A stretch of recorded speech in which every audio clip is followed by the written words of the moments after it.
Hey, have you ever been working on a school project and needed that perfect picture? You go online, you find it, and you just grab it. It's so easy, right? But are we always doing it the right way?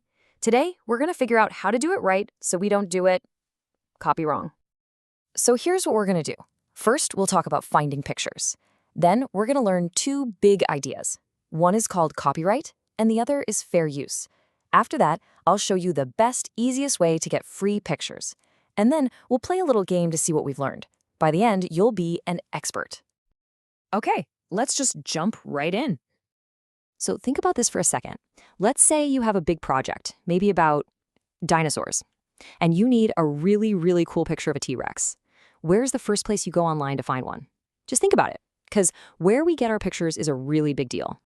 Okay, so no matter where you find that T-Rex picture, there's a big rule we need to know. It's called copyright. Now that sounds like a tricky word, but it's not scary. It's just a rule to help the people who make cool stuff. So what is copyright? It's really simple. It just means that the person who took the photo or drew the picture, well, they get to be the boss of it. They get to decide who gets to use it. You can think of this big red copyright sign as kind of like a stop sign. It means we have to stop for a second and think before we use something.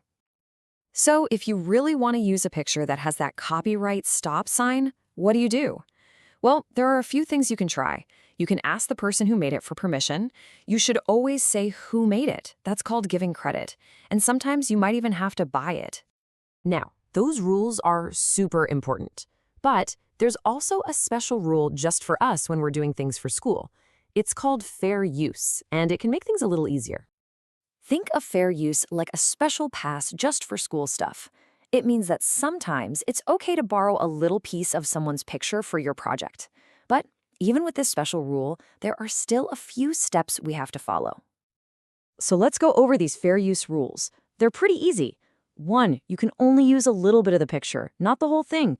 2, it has to be for school, not for anything that makes money. 3, and this one's really important, you have to change it and make it something new and different. And 4, you still have to say who made the original picture. Okay, I know that sounds like a lot of rules to remember. Copyright, fair use, whew. But what if I told you there was a much, much easier and safer way to find awesome pictures? Let's check it out. There are some amazing websites out there that are full of free pictures you can use for anything. A really great one is called Pixabay. On websites like this one, the people who made the pictures have already said, hey, everyone can use my picture. It's like a treasure chest of photos for your projects. And using a website like this is so easy. All you do is go to the site, type in what you're looking for, like puppy or rocket ship, and then just pick the one you like best. You can save it and use it right away, no worries at all. It's that simple. All right, are you ready to see what you've learned? Let's play a super quick game I like to call Right or Wrong. I'm going to tell you a little story, and you just have to decide if the person did the right thing or the wrong thing. Ready? Okay, here's our first story. This is about Katie. Katie is making a project about cats. She finds the most perfect picture of a cat on a news website, so she copies it and puts it right into her project. So what do you think? Was what Katie did the right thing to do or the wrong thing? That was wrong. Yep, that picture on the news website was probably protected by copyright. Katie should have asked first, or even easier, she could have just gone to a free site like Pixabay to find a cat picture. Okay, you ready for another one? Let's go. This story is about Gabby. Gabby finds a picture for her school project.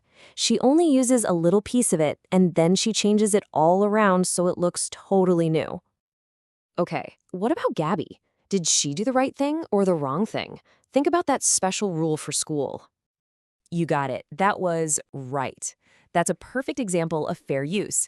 It was for school, she only used a little part, and she changed it to make it her own special thing. Way to go, Gabby! You did an awesome job with that game. See, you already know all the rules. You are totally 100% good to go. So let's just remember the most important thing. The best, safest, and easiest thing to do is use websites with free pictures, like Pixabay.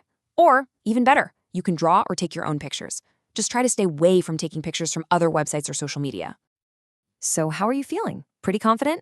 I bet you are. You now know exactly how to find amazing pictures for your projects and do it the right way, respecting the people who made them. Go on and make something awesome. We've got this.